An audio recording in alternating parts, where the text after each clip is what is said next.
Assalamualaikum warahmatullahi wabarakatuh. Bismillahirrahmanirrahim. Alhamdulillahi rabbil alamin. Wassalatu wassalamu ala ashrafil anbiya'i wal mursalin wa ala alihi wa sahbihi ajma'in.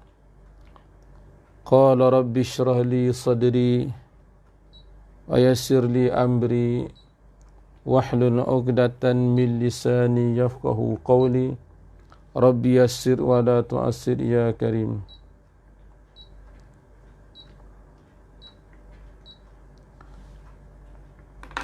Subhanaka la ilma lana illa ma 'allamtana innaka antal alimul hakim. Ya muallimal hikmah 'allimna ma jahilna wa dhakkirna ma nusina. Ya Allah, kurniakan kepada kami semua hakikat ikhlas dalam setiap niat-niat kami, dalam setiap ucapan, bacaan, wirid, zikir kami, dan dalam setiap tindak tanduk amalan, perbuatan, amal ibadah kami. Ya Allah, hanya kami buat ini semua semata-mata kerana Engkau jua. Ya Allah, tidak ada yang lain. Ya Allah, la hawla wa la quwata illa billahil aliyil azim. Waalaikumsalam warahmatullahi wabarakatuh. Terima kasih yang mengucapkan ucapan salam kepada saya pada pagi ini. Mudah-mudahan kita semua di pagi Ahad, weekend, orang putih kata weekend, hari Minggu ini, semua kita dalam keadaan ceria-ceria, dalam keadaan yang baik-baik, insya-Allah. Kalau ada di kalangan ahli keluarga kita ataupun mungkin kita sendiri yang sedang sakit, mudah-mudahan Allah Ta'ala sembuhkan. Ya ilahi anta syafi, antal mudawi, antal muafi. Ya Allah, Engkaulah yang maha penyembuh, Engkaulah yang maha mengubati, dan Engkaulah yang maha mengafiatkan. Ishfi mardana, Engkau sembuhkanlah ya Allah. Jika ada di kalangan kami ini orang yang sedang sakit, ya Allah, sembuhkanlah sakit mereka, ya Allah, ya Allah. Amin ya rabbal alamin. Baik, kita masih lagi berbicara berkenaan dengan ilmu yang manfaat, supaya tuntutan kita dalam menuntut ilmu ini tidak menjadi sia-sia. Disebut di dalam tafsir Ibnu Katsir ketika mentafsirkan ayat 33 surah At-Taubah. Ayat 33 surah At-Taubah. Huwallazi arsala rasulahu bil huda wa dinil haqqi liyudhhirahu 'alad dini kulli walau karihal musyrikun. Huwallazi arsala rasulahu bil huda wa dinil haqqi liyudhhirahu 'alad dini kulli walau karihal musyrikun. Saya nak ambil di awal ayat ini, ayat 33 surah At-Taubah, di mana Allah Subhanahu wa taala menyebut huwallazi arsala rasulahu bil huda wa dinil haqq. Allah, dialah Allah yang telah mengutuskan rasulnya. Siapa dia? Iaitulah Nabi Muhammad sallallahu alaihi wasallam. Jadi Rasulullah sebagai utusan Allah. Waktu bila kita bersyahadah asyhadu an la ilaha illallah wa asyhadu anna Muhammadan Rasulullah. Aku mengakui, aku bersaksi, aku meyakini, setuju hatiku, dan aku sebut dengan lidah supaya orang lain dengar bahawasanya tiada yang berhak disembah dengan sebenar-benarnya kecuali hanya Allah Ta'ala jua. Tiada yang wujud yang hakiki, yang sebenar-benar wujud illallah, kecuali Allah. Ini persaksian kita. Wa asyhadu anna Muhammadar Rasulullah, dan aku bersaksi, aku menerima, aku setuju, dan aku sebut dengan lidah supaya orang lain dengar bahawasanya Muhammad itu adalah Rasulullah, adalah sebagai pesuruh Allah. Ini dalam pengucapan dua kalimah syahadah kita. Jadi huwallazi arsala rasulahu bil huda. Allah yang telah mengutuskan rasulnya. Siapa dia?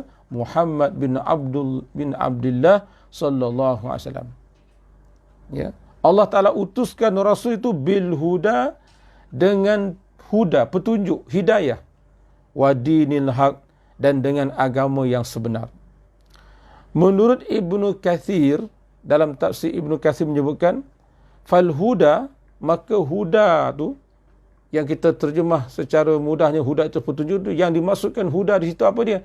Al-ilmun nafi', iaitulah ilmu yang bermanfaat. Jadi pengutusan Rasulullah SAW yang Allah Ta'ala utuskan itu ialah membawa ilmu yang manfaat, ilmu yang berfaedah. Tidak ada suatu pun kebaikan, ya, untuk manusia, untuk seluruh alam sejagat ini, mereka semuanya diberitahu, semuanya dikhabarkan oleh Rasulullah SAW. Dan tidak ada sesuatu pun perkara yang boleh mendatangkan mudarat kepada manusia, kepada makhluk keseluruhannya, melainkan diberitahu, diingatkan oleh Rasulullah SAW. Jadi pengutusan Rasulullah SAW ialah membawa ilmu yang bermanfaat, ilmu yang sangat berfaedah. Ya, ini menurut bagaimana disebut oleh tafsir Ibnu Katsir. Ya, huwallazi arsala rasulahu bil huda ay bil ilmi nafi'. Ya. Rasulullah SAW membawa ilmu yang bermanfaat. Tidak ada yang sia-sia. Ya. Dan baginda Nabi SAW tidak bertutur, melainkan adalah wahyu. Wa ma yantiqu anil hawa in huwa illa wahyun yuha. Ya. Disebut di dalam Al-Quran Karim. Rasulullah tidak bertutur daripada nafsu hawa. Wa ma yantiqu anil hawa. Ya. Jadi perkataan Nabi SAW adalah merupakan wahyu daripada Allah SWT. Sudah tentulah perkataan Nabi itu merupakan ilmu yang manfaat. Ya, ilmu yang manfaat. Lagi pula wadinil haq. Ya, Allah Ta'ala utus, Allah Ta'ala hantarkan Rasulullah SAW itu bil huda ay bil ilmi nafi', dengan ilmu nafi'. Lagi pula wadinil haq. Allah Ta'ala utus Rasulullah SAW dengan membawa dinil haq. Ya, dengan apa? Dengan dinil haq, dengan agama yang sebenar. Apa dia? Disebut dalam Ibnu Katsir, dinul haq huwa al-amalus salih, ialah amal yang salih. Subhanallah. Ya, terkait, ya, dengan apa yang kita bicara pada pagi semalam. Ya, ilmu yang manfaat dan amal yang salih berpisah tiada. Ya, ibarat kuku dengan isi, tak boleh nak diceraikan. Ya, tidak benar kalau seorang itu hanya mengatakan dia memiliki ilmu tetapi tidak diiringi dengan amal yang saleh, apatah lagi dengan akhlak yang mulia, maka itu bukan sebenar-benar ilmu yang manfaat. Ilmu yang betul-betul manfaat ialah ilmu yang membuahkan, yang menatijahkan amal yang saleh dan akhlak yang mulia. Subhanallah. Sangat jelas. Ya, sebagaimana yang disebut dalam tafsir Ibnu Katsir, huwallazi arsala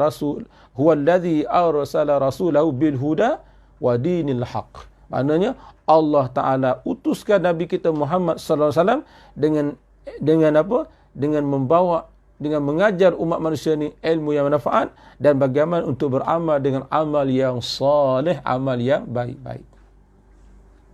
Ini dia pengutusan Nabi kita Muhammad sallallahu alaihi wasallam. Dan begitulah kepada seluruh mereka yang menjejaki, ya, mengikuti sunnah Rasulullah SAW berdakwah. Inilah dia, mengajak manusia supaya manusia memperoleh ilmu yang manfaat dan bagaimana untuk membimbing manusia dapat melakukan amal yang saleh.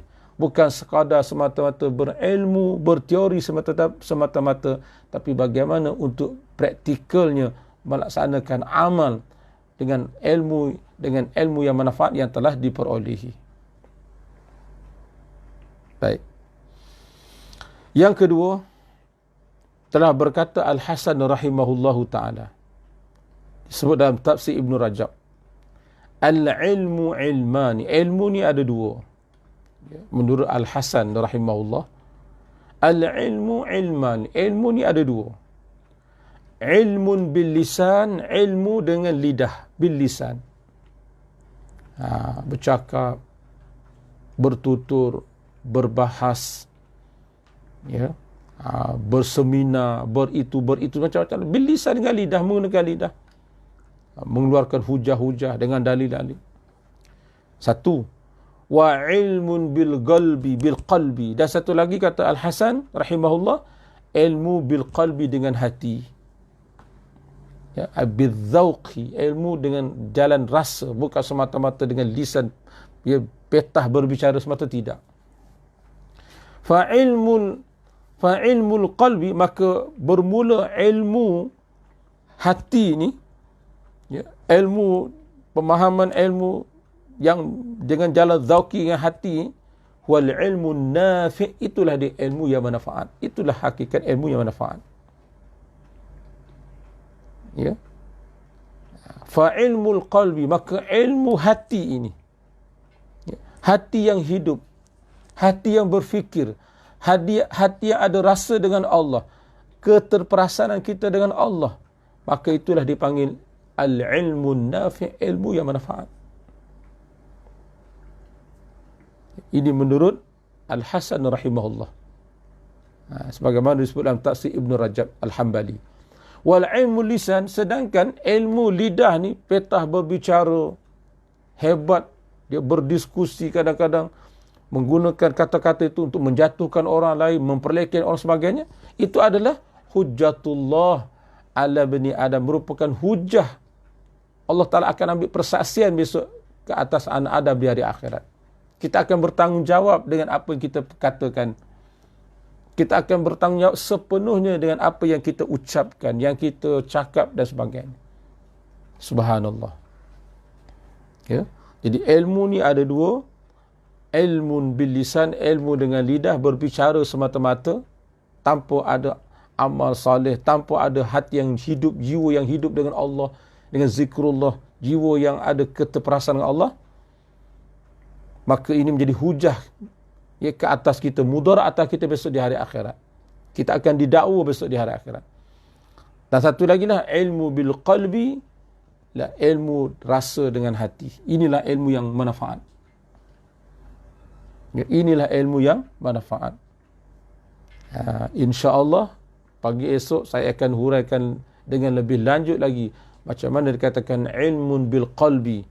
Ya, ilmun bil qalbi, sebagaimana yang insya-Allah juga dalam tafsir Ibn Rajab, ia akan huraikan lagi macam mana yang dikatakan ilmun bil qalbi itu, supaya kita tadi benar-benar memiliki ilmu yang manfaat. Baik, terakhir disebut dalam Musnad Abu Daud At-Tayalisi, an Ummi Salamata, an Ummul Mukminin Ummi Salamah, anna Rasulullah SAW kana idza shalla subha. Ya, daripada Ummu Salamah, bahawasanya Rasulullah SAW adalah apabila selesai solat subuh. Ya, alhamdulillah kita semua pagi tadi, ya, setelah dapat menunaikan solat subuh, kecuali yang uzur lah. Ya, uzur syar'i, ya, uzur syar'i bukan buat uzur. An Ummi Salamata, daripada Ummu Salamah, anna Rasulullah SAW, bahawasanya Rasulullah SAW kana idza shalla subha, apabila setelah selesai Rasulullah sembahyang subuh, qala, Rasulullah berdoa. Ya, Rasulullah berdoa, dan insya-Allah saya akan kongsikan doa ini dalam komentar nanti. Apa doa Rasulullah? Antara lain doa Rasulullah yang Rasulullah baca lepas subuh, Allahumma inni as'aluka ilman nafi'a wa rizqan tayyiba wa amalan mutaqabbala. Ya Allah, aku mohon kepada Engkau, ya Allah, ilmu yang manfaat, rezeki yang baik, wa amalan mutaqabbala, dan amal yang diterima di sisi Engkau, ya Allah. Ya, cuba sama-sama ikut saya baca. Allahumma inni as'aluka ilman nafi'a wa rizqan tayyiba wa amalan mutaqabbala. Ya, insya-Allah saya akan tuliskan doa itu dengan siap baris-baris dengan erti sekali, insya-Allah. Ini doa yang dibaca oleh baginda Nabi sallallahu alaihi wasallam setelah selesai solat subuh. Jadi insya-Allah kita amalkan. Kita amalkan. Allahumma inni as'aluka ilman nafi'a wa rizqan tayyiba wa amalan mutaqabbala. Ya Allah, aku mohon kepada Engkau ya Allah ilmu yang manfaat, rezeki yang baik-baik dan amal yang diterima oleh Allah Subhanahu wa taala. Ya, kan biasa kita buat wirid. Rabbi zidni ilman nafi'a wa wafiqni amalan maqbula wa wahabli rizqan wasi'a wa tub alayya taubatan nasuha wa tub alayya taubatan nasuha. Allah, bangun akhir malam baca dengan feeling, dengan penuh perasaan. Rabbi zidni ilman nafi'a. Rabbi zidni ilman. Ya Allah, tambahkan aku ilmu yang manfaat. Minta dengan Allah ilmu yang manfaat. Tinggalkan ilmu-ilmu yang sia-sia, ilmu yang tak berfaedah ni tinggalkan.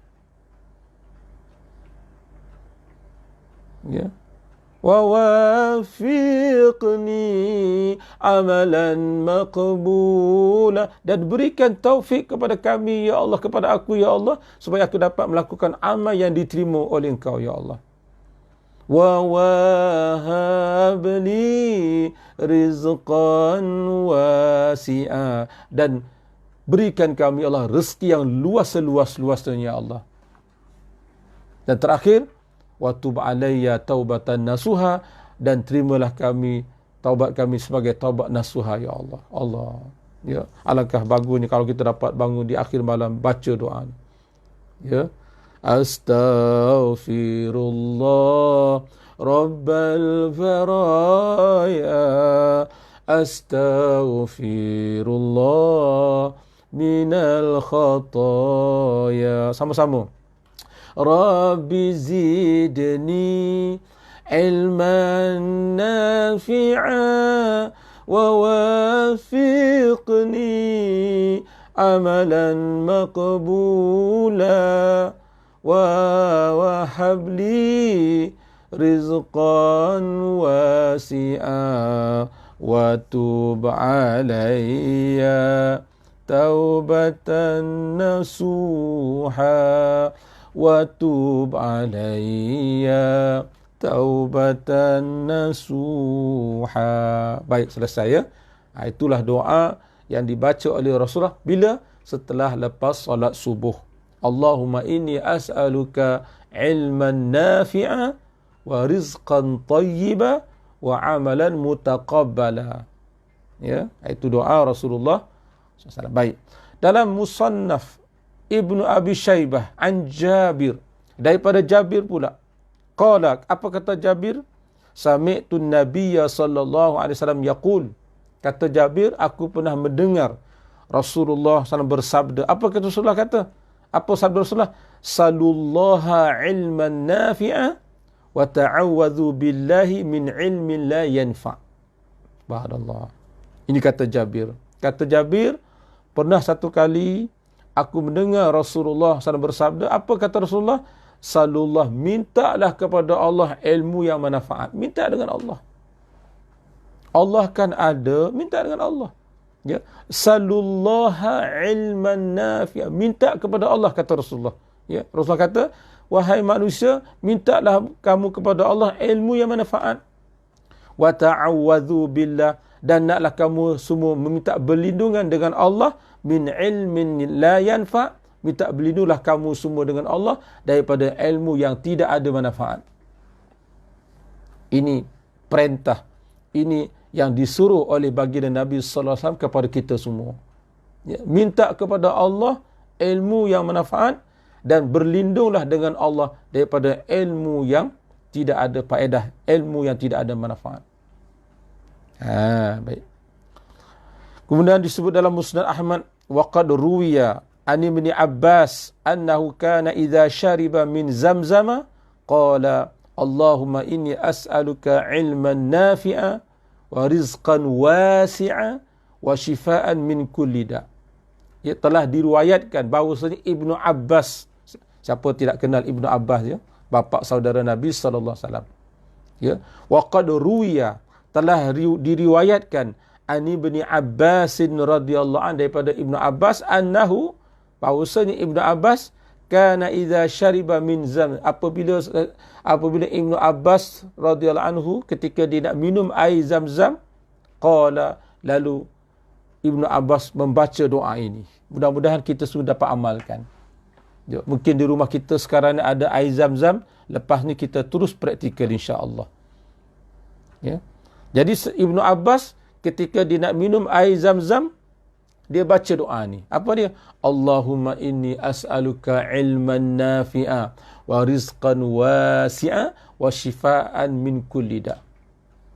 3 perkara yang diminta oleh Ibnu Abbas ketika nak minum air Zam-Zam. Dengan berkatnya air Zam-Zam ni, mudah-mudahan Allah Ta'ala perkenankan dengan 3 permintaan. Apa dia?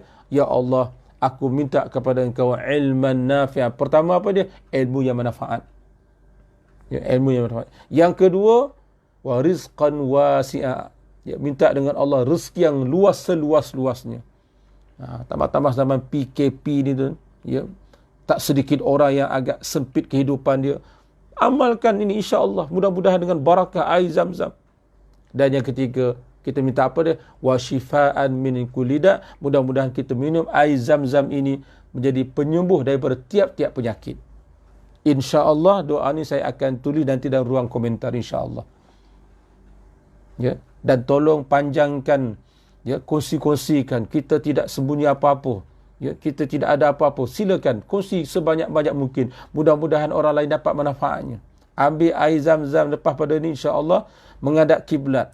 Ya, sebab disebut dalam kitab Akhbaru Makkah lil Faqihi mengatakan ketika Ibnu Abbas mengajar seorang laki-laki yang nak minum air Zam-Zam. Ya, Ibnu Abbas nasihatkan kepada laki-laki itu, bila kamu nak minum air Zam-Zam, sumastaqbilil qiblah. Minum air Zam-Zam menghadap kiblat. Ya. Wa qul bismillah, dan baca bismillah, kemudian baca doa ini. Itu cara kita nak minum air Zam-Zam. Bukan kita minum air Zam-Zam ikut dan tidak. Ada adab dia. Ya, kata Ibnu Abbas ketika dia membimbing, ketika dia memberi nasihat kepada seorang laki-laki, macam mana ya wahai Ibnu Abbas nak minum air Zam-Zam, maka dia ajar. Ya. Istaqbilil qiblah, kamu nak minum air Zam-Zam menghadap ke arah kiblat, wa qul bismillah, baca bismillah dan baca doa ini. Allahumma inni as'aluka ilman nafi'a wa rizqan wasi'a wa shifaan min kulli da'. Masya-Allah, cantik doa ni. Ya, mudah-mudahan kita dapat amalkan ya. Lepas ni ada air Zam-Zam di rumah kita, insya-Allah kita ambil, kita amalkan, terus praktik. Ya, menghadap kiblat, baca bismillahirrahmanirrahim, nak selawat pun boleh, tak ada masalah. Baca doa yang diajar oleh Ibnu Abbas, Allahumma inni as'aluka ilman nafi'a wa rizqan wasi'a wa shifaan min kulli da'. Ya Allah, aku mohon kepada engkau ya Allah, dengan barakahnya air Zam-Zam ini ya Allah, ya, ilmu yang manfaat, rezeki yang luas, dan wasyifa, dan penyembuh bagi segala penyakit. Ya, mudah-mudahan dengan berkat air Zam-Zam tu, ya, dengan izin Allah, dia menjadi penyembuh daripada segala penyakit, baik COVID-19 ke COVID-20 ke apa sebagainya. Insya-Allah kita kena yakin. Ya, ini lah disebut oleh Ibnu Abbas. Dan satu lagi saya nak pesan terakhir ya. Last but not least, but not akhir. Kata seorang Habib pesan pada saya, tolong bila kita nak doakan orang, jangan kita kata supaya Tuhan dimurahkan rezeki. Tolong kita ubah kata-kata itu. Ya, sebenarnya bukan dimurahkan rezeki, diluaskan rezeki. Sebab semua doa-doa tu menyebutkan rizqan wasi'ah. Ya. Saya doakan mudah-mudahan Tuhan haji, hajah, supaya diluaskan rezeki hajah, diluaskan rezeki tuan haji, diluaskan rezeki encik, puan, tuan sebagainya. Bukannya kata murahkan rezeki, jangan. Kalau murah rezeki itu yang payah, rezeki itu murah. Kan? Bila kata murah dia jadi susah. Jadi untuk supaya dua rezeki, doakan. Mudah-mudahan Allah Ta'ala luaskan rezeki tuan. Ya, Allah Ta'ala, mudah-mudahan Allah Ta'ala luaskan rezeki kita semua, insya-Allah. Ya. Jadi itulah sedikit perkongsian untuk hari ini, dan insya-Allah jangan lupa kita sama pada pagi esok, ya, tentang perbicaraan bagaimana kan dikatakan ilmun bil qalbi, ilmu dengan hati, dengan zauqi ajar rasa. Itulah ilmu yang manfaat, bukan ilmu yang hanya pada bicara lidah, bukan. Itu bukan ilmu yang manfaat lagi. Ya, ilmu yang betul manfaat ialah ilmun bil qalbi, bukannya ilmun bil lisan, bukan ilmu pada petah bicara, bukan, tetapi ilmu yang manfaat ialah ilmu bil qalbi. Insya-Allah, jika diizinkan Allah, disihatkan tubuh badan, panjang umur, kita akan jumpa lagi pada pagi esok. Dan tolong, ya, mohon di-sharekan, dikongsi-kongsikan. Hari ini kita hari Minggu, ya, banyak masa kita, tolong sharekan pada, ya, ahli keluarga kita, adik-beradik kita, ipar dua kita, sanak saudara kita. Insya-Allah, mudah-mudahan, ya, renungan ringkas bicara pagi, muhasabah pagi ini, muhasabah di pagi ini sikit sebanyak dapat membuka pintu hati kita semua, insya-Allah. Saya tinggalkan dengan wabillahi taufik wal hidayah. Wassalamualaikum warahmatullahi wabarakatuh. Barakallahu fikum. Barakallahu fikum.